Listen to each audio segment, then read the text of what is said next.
할렐루야. 다 부푼데 올진다 바이테메나 예수 싱네레르 야달트 메골라레. 아멘. 반갑습니다. 여러분들 귀한 자리에 초대해 주셔서 너무 감사드리고요.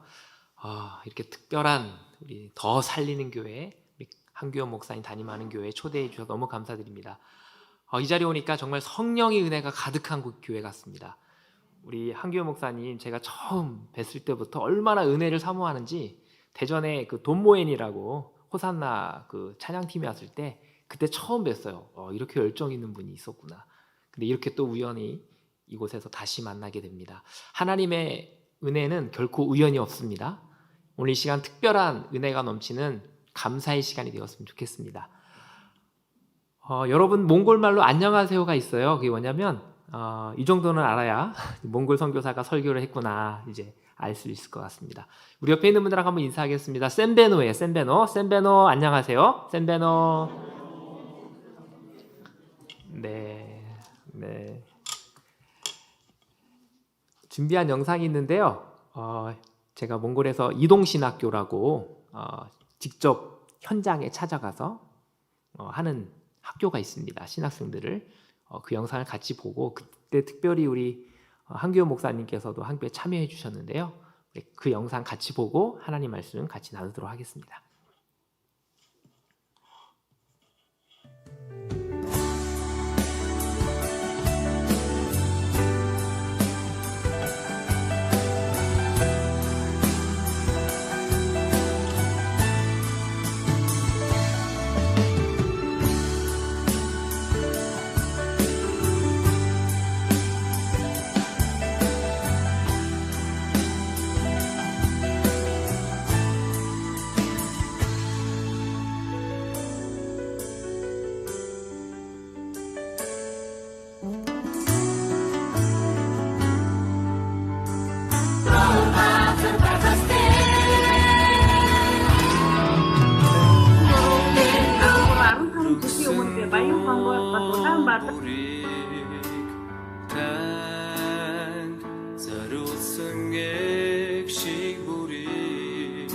선교사님들과 우리 모두에게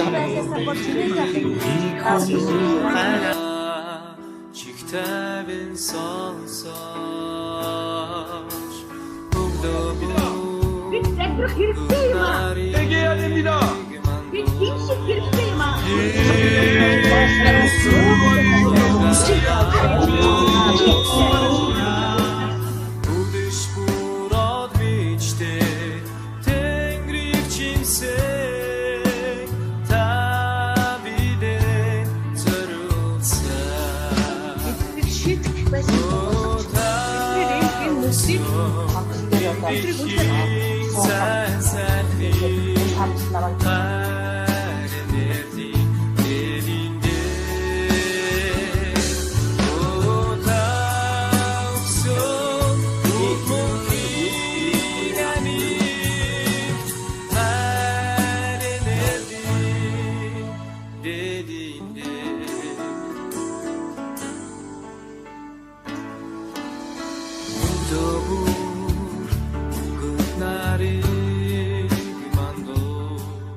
네, 귀한 영상 감사드리고요.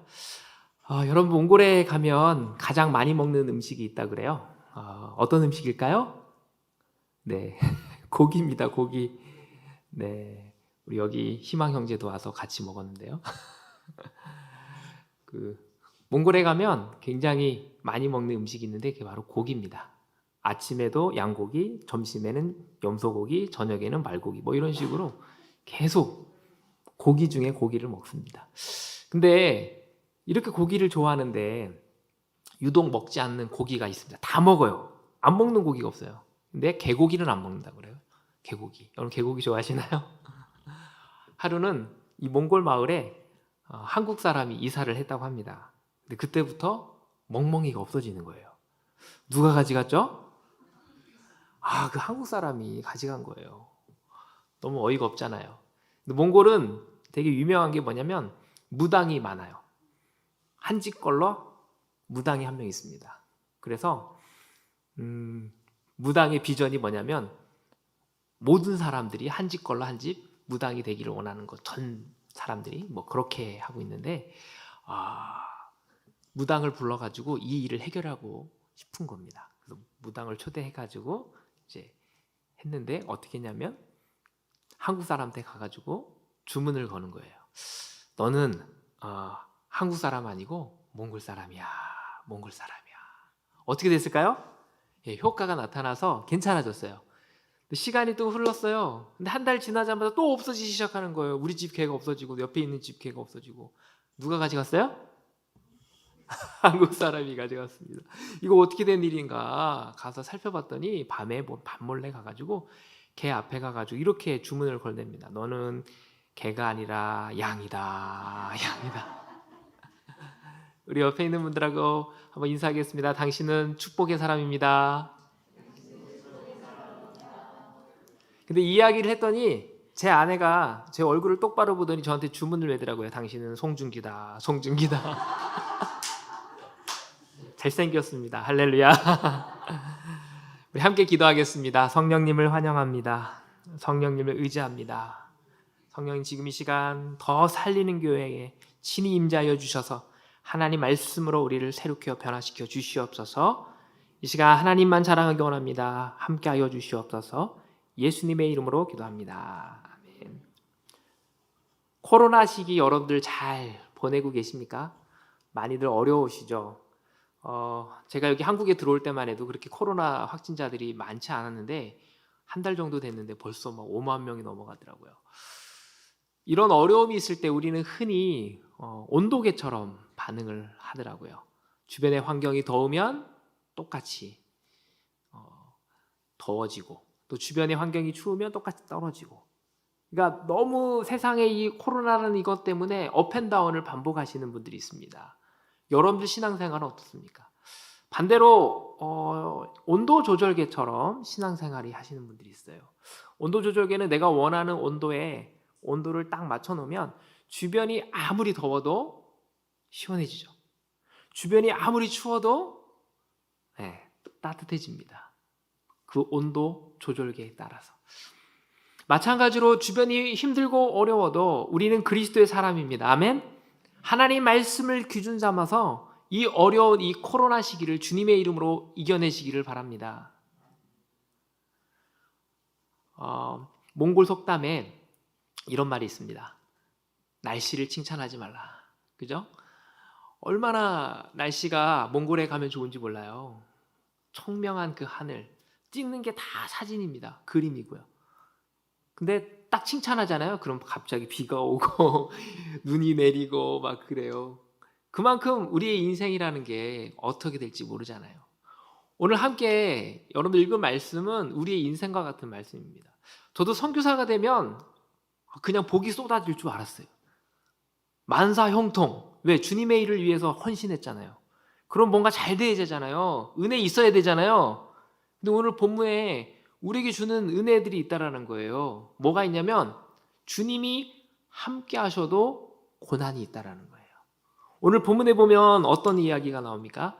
오늘 35, 36절에 보면 지금 예수님이 저편으로 가자 하셨잖아요. 그리고 예수님이 지금 배에 계셔요. 배에 계시는데 지금 어떻게 됐죠? 큰 광풍이 일었다고 그래요. 예수님이 배에 계셔요. 그럼에도 불구하고 문제는 생긴다는 겁니다. 예수님을 위해서 제가 몽골 땅에 갔는데 어려움이 온다라니까요. 여러분들도 예수 믿으면 더 살리겠다고 이 교회를 세웠지만 어려움이 없는 게 아니잖아요.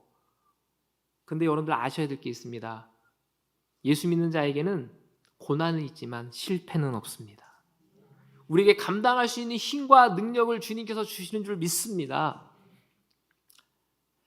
저는요, 어렸을 때 모태불자로 태어났어요. 모태불자 아세요? 모태신앙 말고 모태불자. 어렸을 때부터 절집에 다니는 저희 큰할머니께서 절을 지으시고 이렇게 보살로 지내실 정도로 굉장히 불교가 강성한 집안에 태어났습니다. 저희 집은 또 굉장히 부잣집이었어요. 그냥 부잣집이 아니라 완전 떼부잣집. 왜냐하면 저희 집이 목욕탕집이라서. 할렐루야. 정말로 은혜의 시간들을 보냈습니다. 어렸을 때 절도 가서 맛있는 것도 먹고, 또 집에 부자잖아요. 그 당시 목욕탕이면요. 저희 집이 대우장이었어요. 이름도 제 이름이 강대우인데 우리 어머님이 대우장이라고 이름을 지을 정도로 엄청난 큰 그 서천에서 가장 큰 목욕탕 운영할 정도였습니다. 근데 하루는 저희 아버님께서 친구의 빚보증을 잘못 쓰시는 바람에 하루아침에 길바닥에 나앉게 되었습니다. 그때부터 고난이 시작이 되었어요. 저희 사남매 아르바이트를 안 해본 게 없습니다. 고난의 시간이었습니다. 그런 어려운 시기에 세상을 다 포기하고 싶었던 그때에 예수님이 우리 가정에 찾아오시죠. 저희 형님이 처음 예수님을 믿었고요. 그리고 누님, 그리고 저. 여러분, 하나님 나라에는 쓰레기통이 없다 그래요. 아무리 힘들고 어려운 일이 찾아온다 할지라도 그것을 하나님께서 합력하여 선을 이루시는 줄 믿습니다. 그 시절은 저희 가정에게 너무 힘든 시기였어요. 근데 하나님은 그 시절을 통해서 우리 가정을 예수 그리스도의 품으로 오게 하셨습니다. 모태불자였잖아요. 저희 가정에 복음이 들어오고 하나님께서 저에게 비전을 주십니다. 너희는 온 천하에 다니며 만민에게 복음을 전파하라. 이 말씀을 듣고 제가 신학교에 갔어요. 그 당시에 저희 집에 예수 믿는 사람들이 엄마도 안 믿고 아버지도 안 믿고 형하고 저하고 누나만 믿었는데 신학교를 가겠다니 누가 좋아합니까? 하나님께서 그곳에 보내셨어요. 그때 제가 품었던 건 하나님, 신학교에서 이제 훈련 받았으니까 아프리카로 보내주세요 라고 기도하면서 훈련받고 사역을 했었습니다. 근데 어느 날 갑자기 사역을 하고 있는데, 처음 사역하는 곳에 사역하고 있는데 아프리카에서 한 선교사님이 따르릉 전화가 왔어요. 전화 올 일이 없어요. 저한테. 아프리카를 기도했지만 웬일인가, 왜 연락이 오지? 근데 그 선교사님 나한테 연락한 이유는 뭐냐면, 어떤 친구에게 메일을 받았는데 저를 알게 됐다는 거예요. 어떻게 저를 알았지? 알 수가 없는데? 그분을 제가 알 수도 없고. 제 후배가 있습니다. 근데 후배가 어느 날 갑자기, 형님, 제가 교회 사역지를 알아봐야 되는데 한 번도 이력서를 써보지 않았어요. 좀 도와주세요. 형님 이력서 쓴 거 있으면 저를 좀 보내주세요. 그래서 제가 그 친구에게 이력서를 보냈습니다. 그리고 교회를 소개해 줬습니다. 근데 교회에 오지 않았어요. 개심죄죠, 저한테는. 소개해 줬는데 안 왔으니까. 근데 어느 날 보니까 한참 뒤에 아프리카를 간다는 거예요. 네가 거기 가려고 안 왔구나. 이제 그런 상황이었습니다. 근데 그 이후에 한참 소식이 없다가 아프리카 연락이 온 거예요. 왜 연락이 왔냐면, 그 아프리카의 가나에 가려고 그 친구가, 아프리카 간 친구가 그 선교사한테 자기 이력서를 보낸 거예요. 저 이런 사람입니다. 근데 자기 거를 보낸 게 아니라 누구 걸 보냈나? 제 거를 보냈어요. 너무 드라마틱하잖아요. 아프리카 선교를 품고 있는 자에게 이렇게 역사하셔서 보내시니까 그때부터 그게 연이 돼가지고요, 그 아프리카 선교사님하고 계속 주거니 받거니 연락했어요. 1년 동안. 한두 해도 아니고 1년 동안. 그리고 심지어 그 선교사님이 아프리카에서 직접 오셔가지고 저를 만나고 갔어요. 앞으로 어떻게 할 건지, 선교는 또 아프리카 어떻게 올 건지 너무 흥분이 돼서. 그리고 이제 그 해 여름에 잘 보내고 사역 잘 마치고 추석 때쯤에 이제 가족들한테 방문해서 인사드려서, 이제 저 아프리카 갑니다, 어머니. 친척들한테 아프리카 가니까 기도해 주세요. 또 친구들한테 가서 후원해 주세요. 이렇게 마치고 집에 딱 왔는데 메일이 왔어요. 그 아프리카 간 그 친구한테. 형님 여기 오면 안 돼요. 왜? 나 준비 다 했는데? 형을 초대하기로 했던 그 선교사님이 갑자기 개인적인 사정으로 한국에 철수했다라는 거예요. 이거 웬일이야? 나 사역 지금 다 그만두고 후임자도 정하고 지금 가려고 준비 다 했는데. 하늘이 무너지는 것 같았어요. 그래서 그때 금식으로 한 달 정도 기도했던 것 같아요. 근데 하나님 그때 두 가지 응답을 주셨습니다. 첫 번째는, 야 대우야, 선교는 포기된 게 아니라 연기된 거야. 사실 그때만 해도요, 신학대학교만 졸업하고 전도사가 된 거였거든요. 열정이 있어가지고 어린이 사역 열심히 했습니다. 전국을 돌아다니면서 찬양 인도도 하고 막 그랬어요. 그랬던 열정이 어디 가겠어요. 근데 학부만 졸업했거든요. 너 아직 목사 아니잖아. 목사 안수도 안 받았어요. 너 결혼도 안 했잖아. 하나님 그런 마음을 주시더라고요. 결혼도 않고 가려고 그랬어요. 솔로로. 근데 만약에 그때 갔다면 저는 손가락을 빨고 금방 돌아왔을 것 같아요. 하나님은 너무나도 정확하신 분이에요. 그 이후에도 여러 단계를 거치면서 목사 안수도 받고 사랑하는 제 아내도 만나고 할렐루야. 그리고 많은 후원교회들을 만나게 하셨습니다.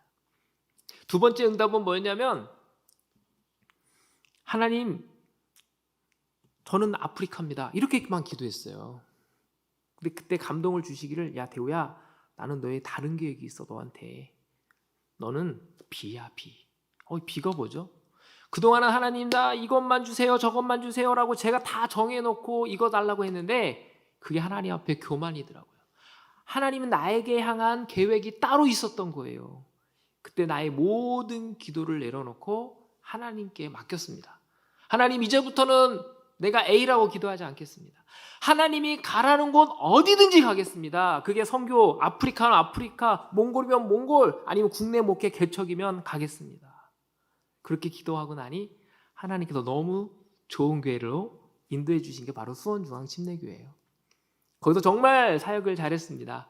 은혜로 했고 또 하나님께서 기회를 주셔서 정말 아름다운 교회에서 사역할 수 있는 기회도 주셨어요. 오크밸리 교회 혹시 아세요? 가보셨나요? 네, 거기서 제가 4년 동안, 몇 년 동안? 4년 동안 있었습니다.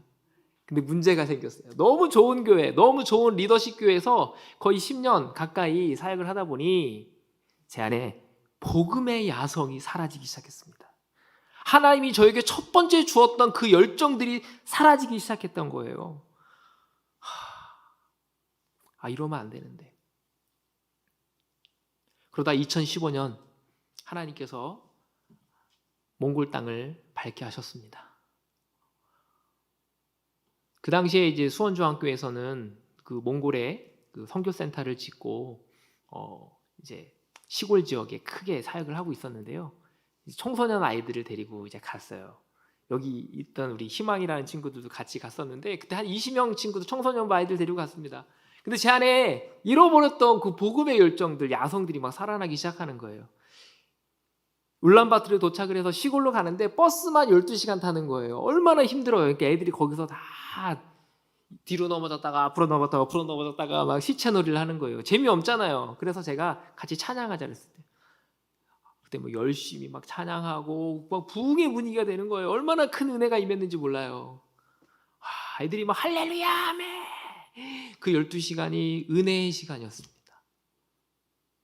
애들이 얼마나 은혜를 받는지. 거기 있는 친구들 다 선교의 비전을 하나님께 주신 것 같아요. 아멘. 근데 아무도 몽골을 오진 않더라고요. 누가 이곳에 오게 하십니까? 저만 아멘하고 온 것 같아요. 근데 막상 그때 큰 비전을 받고 무너졌던 그 복음의 능력을 받고 몽골 땅을 품게 하셨어요. 그래서 아내한테 얘기합니다. 여보, 몽골에 사람이 필요한 것 같아. 근데 아내가 모른 척 하더라고요. 혹시나 몽골 가자 할까 봐. 저도 근데 갑작스러운 그 은혜들의 마음을 주시니까 감당할 수 없고 기도하기 시작했습니다. 근데 열리기 시작하는데요. 못 가겠더라고요. 열리니까 못 가겠더라고요. 몽골은요, 여름에 가면 최고예요. 여름에 가면 에어컨이 필요 없는 나라입니다. 근데 얼마나 추운지. 겨울이 엄청 추워요. 오늘도 온도를 확인해 보니까 영하 33도. 할렐루야. 여름에도 눈이 옵니다. 1년 중에 8개월이 겨울이에요. 영하 40도, 50도. 추운 건 그나마 양반. 한겨울에는요, 온갖 매연이 온 도시를 덮습니다. 여러분들 TV에서 보시면 게르 보셨죠? 그 게르에서요, 난로가 하나씩 다 집에 있어요. 거기서 연기를 뿜어대는 거예요. 그냥 좋은 연료 떼면 너무 좋아요. 근데 돈이 없잖아요. 석탄도 원석으로 떼고 가공되지 않은 거 떼고 타이어 떼고 쓰레기 떼고 가니까 막 연기를 뿜어내가지고 겨울에는 바람도 안 불어요. 완전히 도시가 컹컹. 햇볕이 안 보여. 여기도 미세먼지 때문에 뭐 마스크 쓰고 그러잖아요. 근데 거기는 마스크가 안 통해요. 방독면이 필요합니다. 여러분 나중에 기회 되시면 방독면 좀 보내주십시오. 우리 아는 선교사님이 한국에 가서 건강 검진을 받았더니 그 의사가 그러더래요. 아니 왜 이렇게 담배를 많이 피시냐고.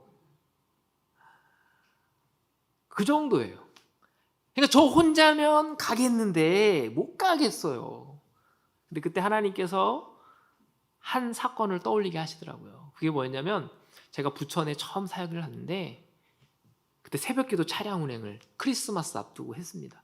전도사가 할 일이 뭐겠습니까? 뭐 차량 운행도 하고 그 당시 막 성탄 행사도 준비하고 그리고 그 다음날 이제 새벽 3시 반에 일어나서 막 달리고 있는데 그날 좀 날씨가 추워가지고 도로가 얼었던 것 같아요. 커브를 틀 때쯤에 이제 봉고차를 제가 타고 가는데 개척교회니까 타이어를 안 갈아가지고 이 타이어가 다 민자가 된 거예요. 근데 어찌됐든 차를 딱 하고 가는데 앞에 사고가 많은 곳하고 커브가 나오더라고요. 저는 이제 무심코 이제 속도를 주면서 딱 가는데 차가 커브를 튼가 동시에 쭉 미끄러하더니 정면으로 가로수를 박았습니다. 차는 2바퀴 돌았고요. 정신이 없더라고요.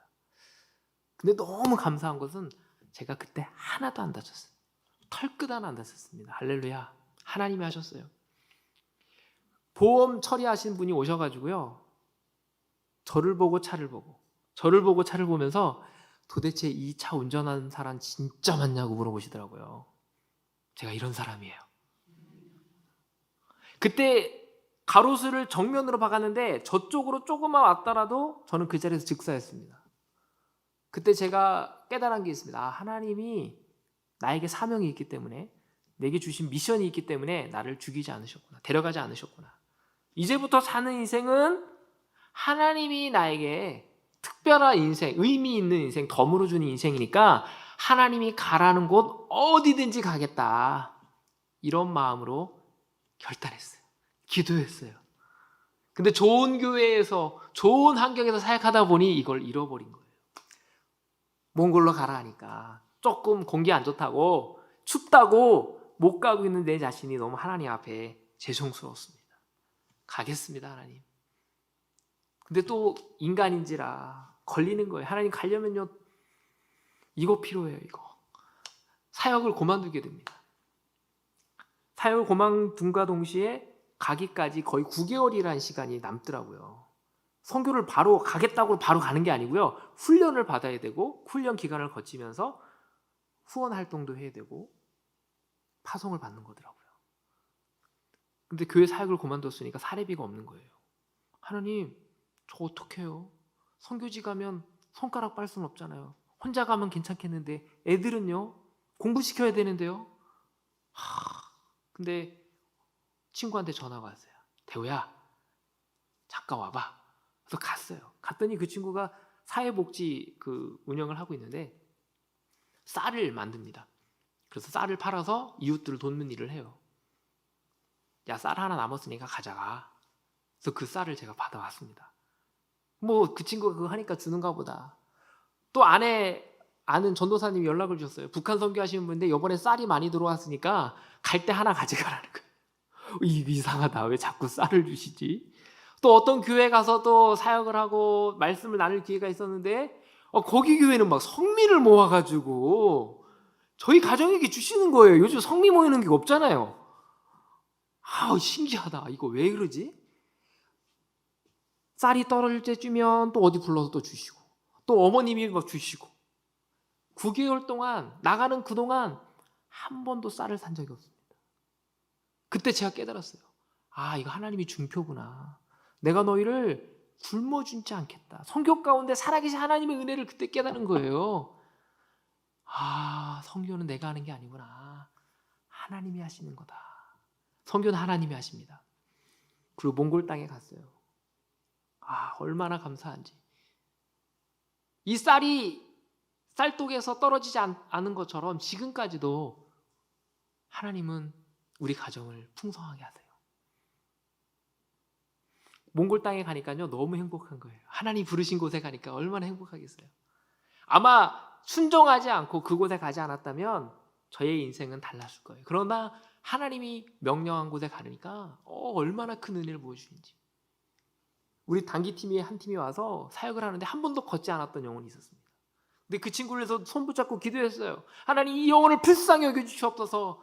일어나 걸어라. 걷는 거예요. 할렐루야. 암 환자가 있었습니다. 집회 가운데 왔어요. 근데 하나님께서 그 집회 가운데 그 영혼이 암이 깨끗하게 나았습니다. 이런 역사들이 선교지에서 일어나는 거예요. 저희도 간지 얼마 되지 않았는데 저희는 팀 사역을 합니다. 한 지역을 선택해서 한 나라를 선택해서 6가정이 가 있어요. 한국 선교사 3가정, 그리고 몽골인이지만 한국에서 열심히 훈련받고 한국말도 잘하고 몽골말도 잘하고, 몽골을 품고 있는 역파송 선교사 2가정, 그리고 현지 목회자 해서 6가정이 사역을 해요. 이거 얼마나 사역이 풍성하겠어요. 혼자 가면 외롭지만 같이 하니까 좋잖아요. 그래서 몽골의 수원중앙교회를 통해서 36교회가 개척이 됩니다.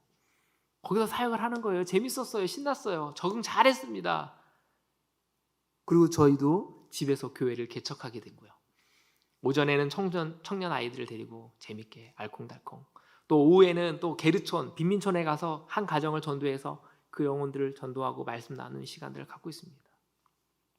그리고 하나님께서 가자마자 저에게 신학교 사역을 맡겨주셨어요. 얼마 되지 않아서. 처음에는 언어를 해야 되니까, 언어 공부 끝나니까 거기서 이제 행정일을 좀 해보라고 해서 사무총장의 일을 감당하다가 올 연말에 하나님께서 학장의 직임을 주셨습니다. 근데 이 몽골 신학교에서 하는 일 중에 하나가 뭐냐면, 도시에 와서 신학생들을 공부시키고 하는 것도 있지만 어떤 일이 있냐면 직접 그 시골에 가서 선생님들이 직접 가가지고 가르치는 거예요. 몽골은 그냥 1시간 걸리는 거리가 아니고요, 12시간, 1박 2일, 심지어 2박 3일 걸리는 데도 있어요. 차 타고 안 들어가서 말 타고 들어갑니다. 도로도 엄청 안 좋아요. 이제 거기 가서, 왜냐하면 그들이 오라고 하면 너무 돈도 많이 들고 어려우니까 직접 교수들이 가는 거예요. 그래서 막 사역을 합니다. 이제 바야흐르에 가가지고 사역을 했는데, 어제 오전에는 하나님 말씀을 나누고 저녁에는 집회를 했어요. 근데 얼마나 은혜가 컸는지 집회에 막 사람들이 막 밀려오기 시작하는 거예요. 막 저녁에 200명, 300명, 마지막 내 400명. 얼마나 큰 은혜가 있어요. 사단이 근데 이걸 안 좋아하는 것 같아요. 그때 너무 큰 은혜가 있어가지고 다음날 이분들이 감사하니까, 우리 선교사님 그때 3가정, 한국 선교사님 가정, 우리 역파 선교사님 가정하고 같이 갔는데, 다음날 초대할 테니까 오라는 거예요. 그 집회 현장에. 우리가 좀 조심스러워서, 거기 외국인이 복음을 전하면 몽골은 아직도 잡아갑니다. 추방이 되는 나라예요. 조심스러워서 한 가정 가서 좀 망을 보면서 있었는데, 다 오라니까, 또 먹는 거 준다니까 갔어요. 근데 거기 가서 이제 기다리고 있는데 갑자기 어떤 사람이 교회 문을 착 열더니 들어오는 거예요. 사복경찰이 들어와가지고 사진을 막 찍고 저희를 잡아가는 거예요. 그래서 저희는 혹시나 몰라서 도망가려고 했는데 저희 있는 곳까지 찾아와가지고 잡아갔습니다. 진짜 그 시간, 그 시골에서 3일 동안 갇혀 있었습니다. 아무것도 못하고 기도밖에 안 나오더라고요. 많은 사람들이 기도 요청을 했습니다. 하나님, 이 상황이 어떻게 되는 거죠? 도와주세요, 하나님. 몽골 사랑해서 왔는데 이게 웬일입니까? 저희 3가정, 한 가정 1시간씩 조사를 하는데 너무 그 상황이 어이가 없어가지고 복음 전하다 잡혔는데, 이 하나님 너무 이상합니다. 웃었더니 막 그 몽골 행정 보는 친구가 저한테 그러더라고요. 너 왜 웃어 지금? 응? 네가 몽골 제국을 네가 우습게 보는 거야? 막 이렇게 얘기하더라고요. 아니, 그게 아니고요. 제가 이 상황이 너무 참 이상하기도 하고 참 안타까운 마음이어서 그렇다고 했는데, 희망이 보이지 않았어요. 주변 사람들한테 얘기했더니 다 추방이라는 거예요. 100% 끝났다라는 거예요. 이제 집에 가야 된다는 거예요. 근데 막 기도 부탁을 했어요.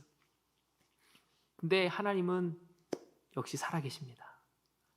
고난이 기도를 만나면 기적이 일어납니다.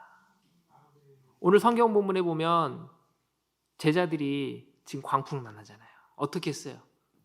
예수님 죽게 됐어요. 잠든 예수님을 깨우잖아요. 그때 우리가 잠든 예수님을 깨우는 거예요. 하나님, 지금 여기서 죽게 됐어요. 좀 살려주세요. 하나님께서 예비된 사람을 붙여주신 거예요. 대사관 직원 중에 한 분이 크리스찬이에요. 그분이 우리 일을 맡아서 이 일을 해결해 주겠다는 거예요. 얼마나 감사한지. 저는 그분이 의지하면 다 하나님께서 약속을 붙여주셨으니까, 사람을 붙여주셨으니까 된 줄 알았어요. 근데 딱 그분이 또 어느 날 오더니 이러는 거예요. 이거 사건을 처리하다 보니까 심각이 좀 있는 것 같습니다. 어려울 것 같습니다. 이거 기도가 필요합니다. 근데 그 사모님이 어머님이 그때 몽골에 와 있었는데 이 이야기를 듣고 금식으로 기도하셨다는 거예요. 하루면 해결될 줄 알았는데 이틀, 3일, 사흘, 일주일 만에 결과가 나왔어요. 어떻게 됐을까요? 어려움이 있지만 실패는 없습니다. 아멘. 거주증 뺏겼던 거 다 돌려받고 비자 더 이상 문제 없이 다 해결됐어요. 할렐루야. 주님이 하셨어요.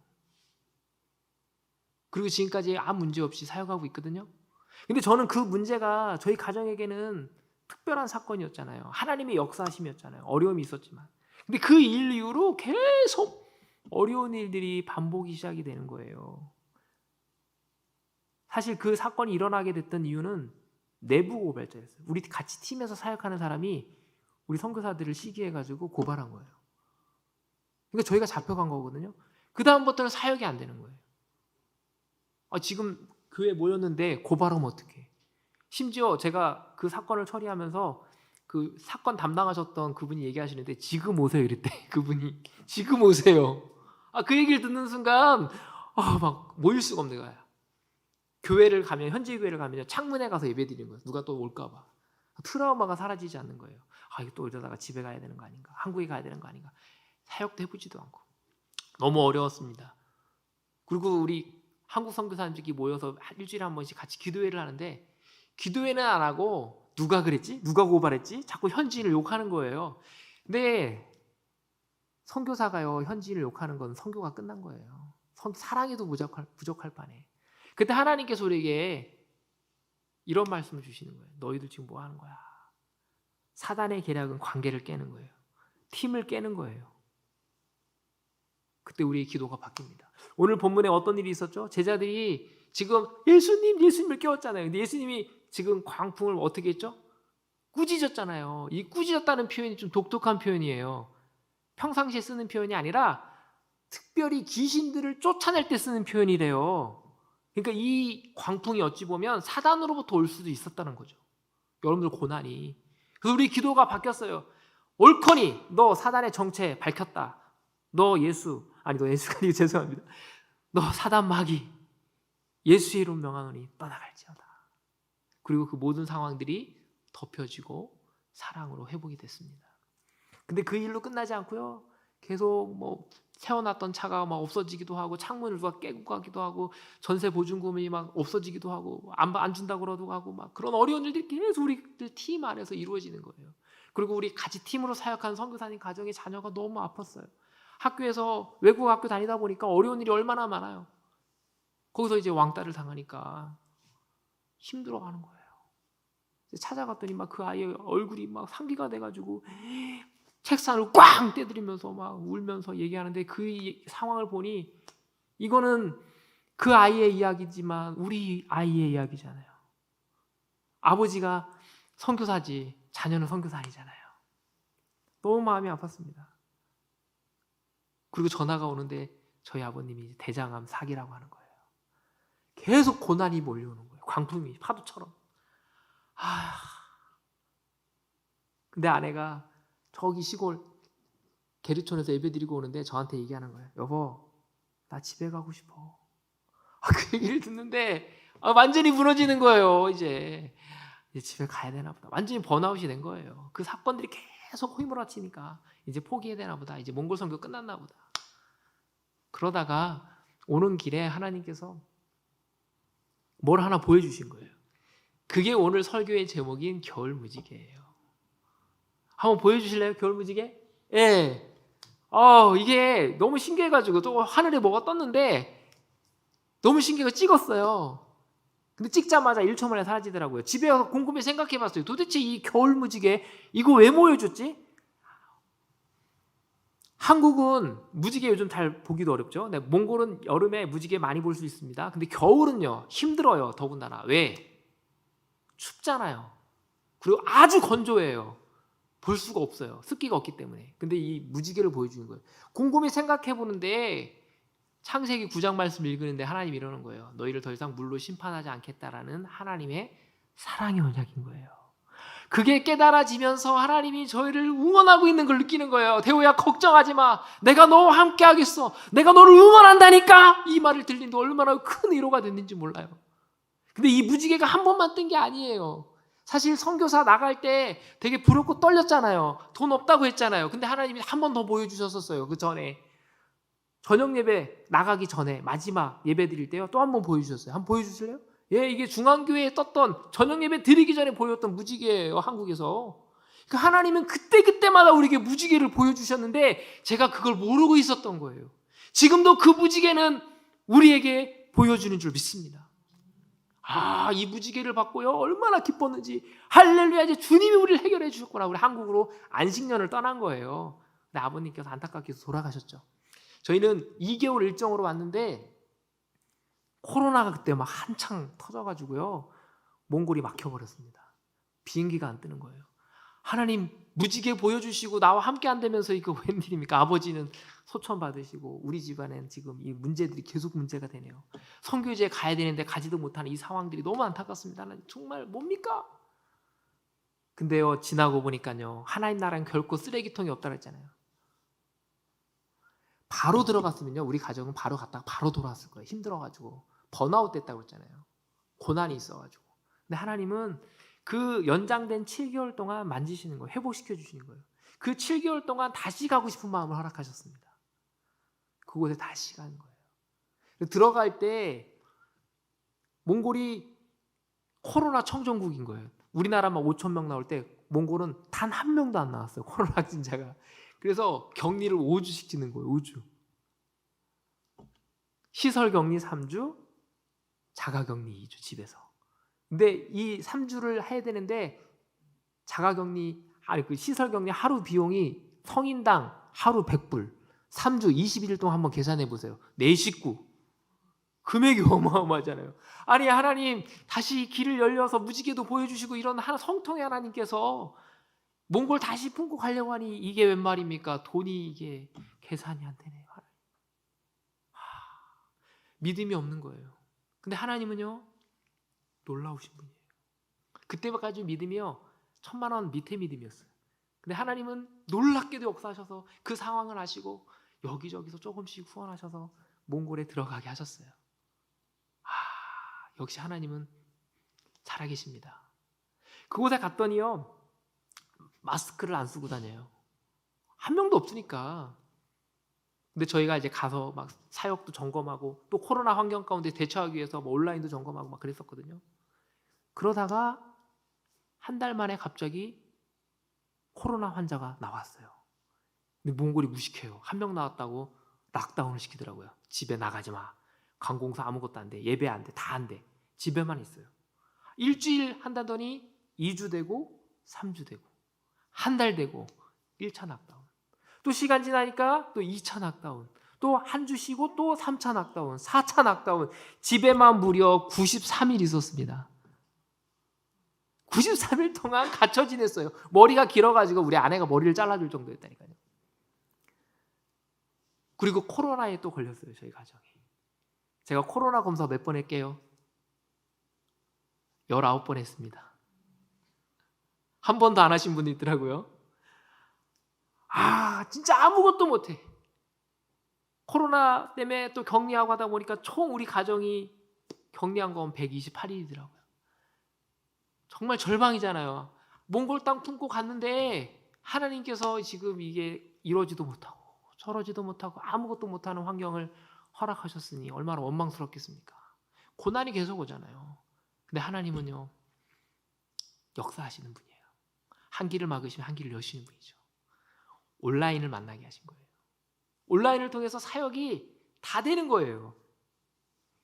제가 갔을 때 보니까 시골 곳곳에 벌써 하나님은 네트워크를 다 깔아놔가지고 휴대폰 하나만 갖고 있으면요, 여기서 설교하면 저 먼 곳 2박 3일 걸려가는 그 시골에서도 핸드폰이 다 터지는 거예요.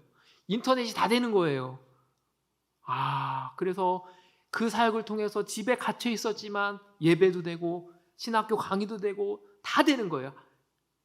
아까 우리 한교원 목사님 나왔던 그 영상이 락다운 가운데 했던 신학교입니다. 이동 신학교. 이게 온라인이 아니었다면 가능했을까요? 근데 코로나가 아니었다면 이런 일이 벌어질 수 있었을까요? 직접 갔어야 되는데. 더 감사한 것은요, 우리 36교회가 한 자리 모여서 예배 드릴 수 없는 환경이에요. 돈도 많이 들고요, 모이면 밥도 먹어야 되잖아요. 근데 이 락다운이 딱 되면서 갇혀 지내면서 모든 교회들이 네트워크로 연결돼 가지고요, 36교회 200명, 300명 가까이 되는 성도들이 그 같은 시간에 모여서 같이 예배를 드렸어요. 할렐루야. 하나님은 이렇게 놀라우신 분이에요.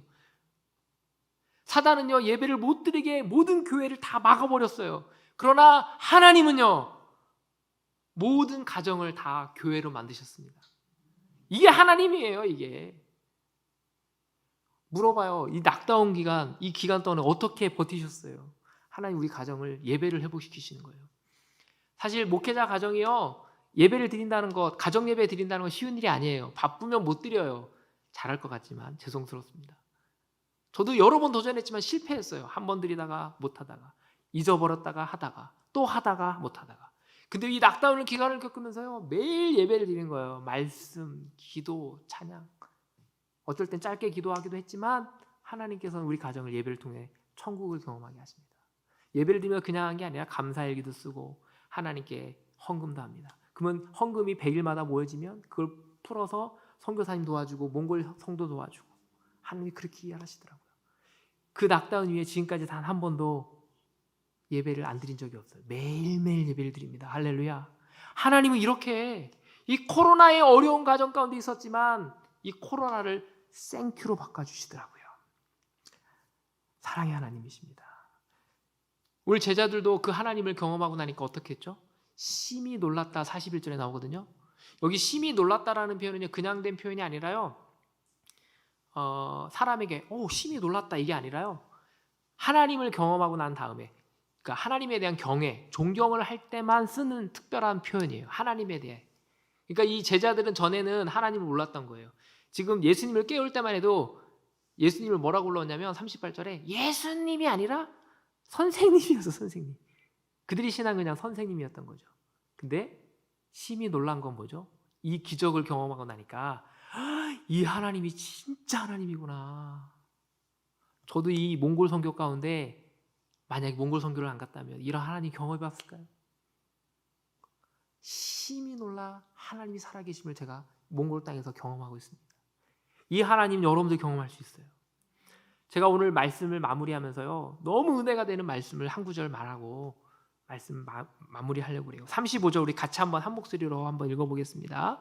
시작. 그날 저물 때에 제자들에게 이르시되 우리가 저편으로 건너가자 하시니. 아멘. 저 이 말씀이 있는데요, 막 가슴이 너무 뜨거워지는 거예요. 지금 누가 건너가자고 하셨어요? 예수님이 건너가자고 그랬잖아요. 예수님이. 항해를 제안한 사람이 누구예요? 예수님. 그러면 항해를 가자 한 사람이 책임져 주시는 거예요. 몽골 땅 누가 부르셨어요? 하나님 부르셨어요. 여러분들 그리스도인으로 누가 부르셨어요?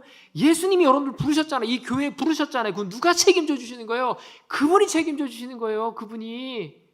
이 말 너무 감동되잖아요. 하나님 나를 부르셨으면 비록 중간에 어려운 일도 있을 거예요. 그러나 그분이 해결해 주시는 거예요. 오늘 말씀을 통해서 여러분 안에 혹시 고난 가운데 있습니까? 광풍으로 정말 힘들어하고 있는 분들이 있습니까? 저만 보여줬던 그 무지개가 아닌 지금도 우리에게 비춰주시는 그 무지개, 겨울 무지개가 여러분 마음 가운데 떠올리시길 바랍니다.